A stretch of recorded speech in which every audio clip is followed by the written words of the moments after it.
आइए साधारण ब्याज पर आधारित एक प्रश्न और हल करते हैं।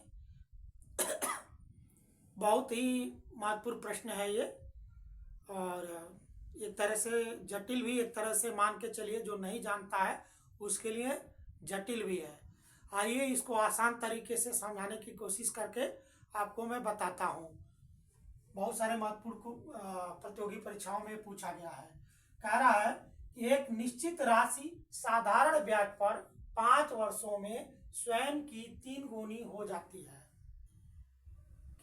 कितने वर्षों में यह 5 गुना हो जाएगी? सवाल एक लाइन की है, लेकिन सवाल को हल करेंगे तो ये थोड़ा लंबा होगा। अभी देखिए, हमें मूलधन भी नहीं मालूम है, समय यहाँ इस लाइन में हमारा समय केवल मालूम है, दर भी नहीं मालूम है, और यहाँ 3 गुना यानी मिश्रधन मालूम है। जो भी राशि होगी हमारा मूलधन, यानी मान लो हम 100 रुपया अगर मानते हैं तो 5 वर्षों में वो 300 रुपया हो जाएगी। पहले लाइन वाली है, तो पहले लाइन में हम मानते हैं, माना मूलधन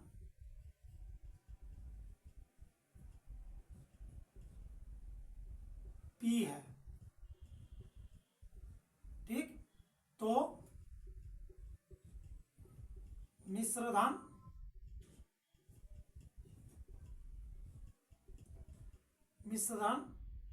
बराबर 3P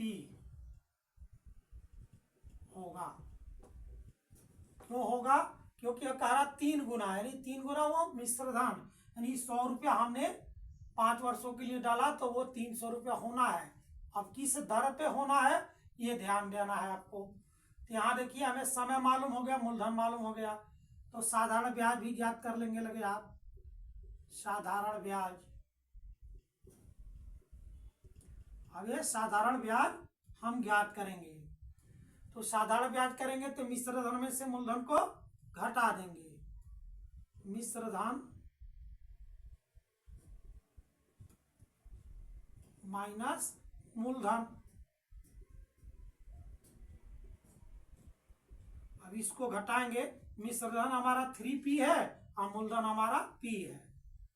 3P minus P, 3P में से 1P घटा देंगे तो 2P हमारा ये साधारण ब्याज है। ये हो गया हमारा साधारण ब्याज। क्या निकल कर आया? 2P। तो हमें समय मालूम है तो दर ज्ञात कर लेते हैं। दर बराबर होता है साधारण ब्याज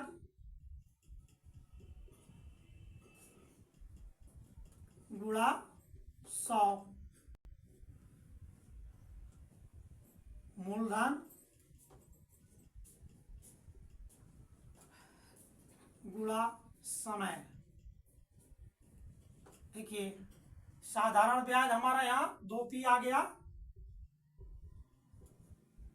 यहाँ गुणा 100 हो गया ये ऊपर वाले में, और नीचे में मूलधन दिया है। मूलधन हम क्या माने हैं? P माने हैं, और गुणा समय क्या माने हैं? 5 साल। ये कट गया, तो यहाँ ये P से एक P कट जाएगा, ये हो जाएगा 200/5। तो ये हो जाएगा 5 चौको 20 यानी 40%। ये वार्षिक आ गया इसका दर। दर हमें मालूम हो गया, दर कितना आ गया? 40% वार्षिक आ गया। अब ये कह रहा है दूसरे लाइन में कितने वर्षों में यह 5 गुना हो जाएगी, यानी जो हमारा मूलधन यहाँ कर रहा है दूसरे शर्त के अनुसार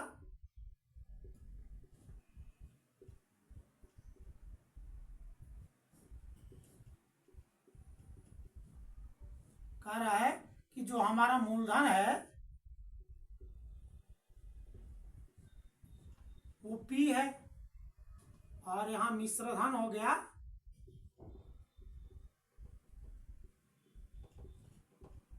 मिश्रधन हो गया 5P, यानी 5 गुना कह रहा है। 5 गुना करने के लिए कह रहा ना, तो 5p हो गया। तो साधारण ब्याज क्या होगा?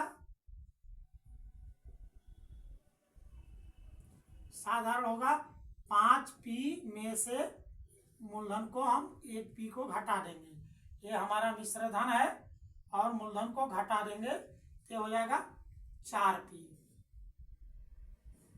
4p रुपए हो गए हमारे साधारण ब्याज। अब हमें साधारण ब्याज मालूम हो गया और यहाँ समय पूछ रहा है, कह रहा कितने वर्षों में। तो समय बराबर होता है, समय बराबर होता है साधारण ब्याज गुणा 100 बटा मूलधन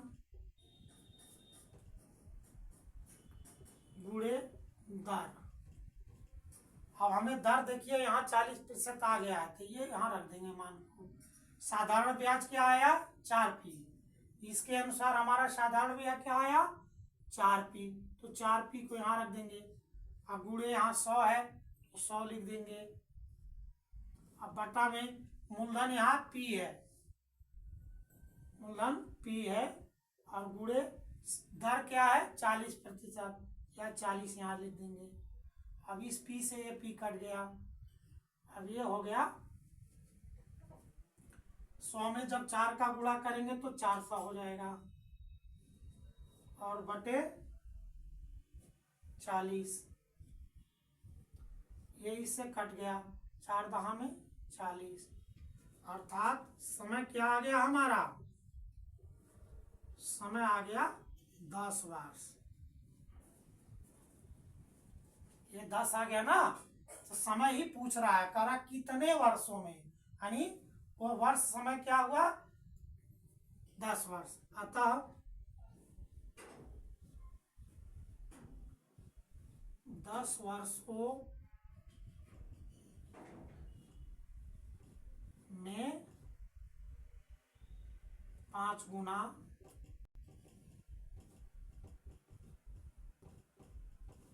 हो जाएगा।